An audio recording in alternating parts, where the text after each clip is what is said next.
మేము వచ్చిన వెంటనే సర్వే చేస్తే 4 లక్షల ఇండ్లకు అసలు అంటే నీళ్లు రావడం లేదు. తర్వాత 3 lakhs హౌజెస్కేమో ఫోర్స్గా వాటర్ రాలేదంటే వాటికి ప్రత్యేకంగా నిధులు కేటాయించి అవన్నీ కూడా సరిచేసి 100% ఇవ్వడానికి మేము ప్రయత్నం చేస్తున్నాం అధ్యక్ష. అదేవిధంగా ఎండల తీవ్రత, భూగర్భ జలాలు అడిగంటుతున్నటువంటి క్రమంలో రోజు కూడా ఉదయం 5 గంటలకు 6 గంటలకే మా ఈఎన్సీ గారు, మా సెక్రటరీ గారు, మరి ఈలతోటి ఎస్సీలతోటి కూడా నీళ్ళ ప్రాబ్లం ఎట్లుందని రోజు మానిటరింగ్ చేస్తూ ఉన్నాం.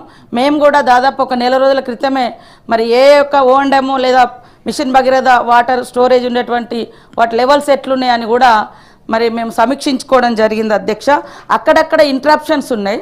సేమ్ టైంలో కొన్ని గిరిజన ప్రాంతాలకు, అటవీ ప్రాంతాలకు గతం నుంచి కూడా కనెక్షన్స్ ఇవ్వకపోవడంతో అది ప్రాబ్లం అయింది అధ్యక్ష. అయినా కూడా మేము ఆదిలాబాద్లో లాస్ట్ ఇయర్ 60 కోట్ల రూపాయలను మరి ముఖ్యమంత్రి గారు ఇవ్వడం జరిగింది అధ్యక్ష. ఆ వర్క్స్ అన్నీ కూడా ప్రాసెస్లో ఉన్నాయి. లాస్ట్ ఇయర్ 100 crores పెట్టి బోర్లు, తర్వాత మోటార్లు, తర్వాత ఇతరత్ర స్కీమ్స్ అన్నీ కూడా యాక్టివేట్ చేయడం జరిగింది అధ్యక్ష.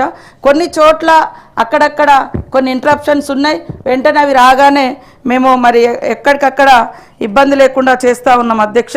మేమైతే కొత్తగా ట్యాంకర్లు ఈ 15 నెలల్లో ఒకటి కూడా రిజిస్ట్రేషన్ అయితే కాలేదు.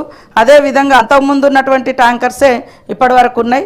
అదేవిధంగా హెచ్ఎండిఏలో కూడా హైదరాబాద్లో కూడా హెచ్ఎండబ్ల్యూఎస్ఎస్బి ద్వారా మంచినీరు అందిస్తున్నారు అధ్యక్ష. అది మున్సిపల్ శాఖ పరిధిలోకి వస్తుంది. వారు కూడా సక్రమంగానే అందిస్తున్నారు.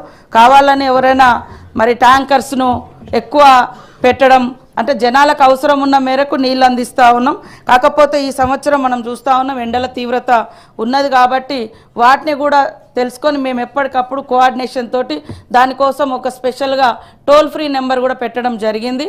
అదేవిధంగా కొన్ని అటవీ గ్రామాలలో లాస్ట్ ఇయర్ ఒక 60 గ్రామాలలో చేతి పంపులేసి వాళ్ళకు నీళ్ళు ఇస్తున్నాం అధ్యక్ష.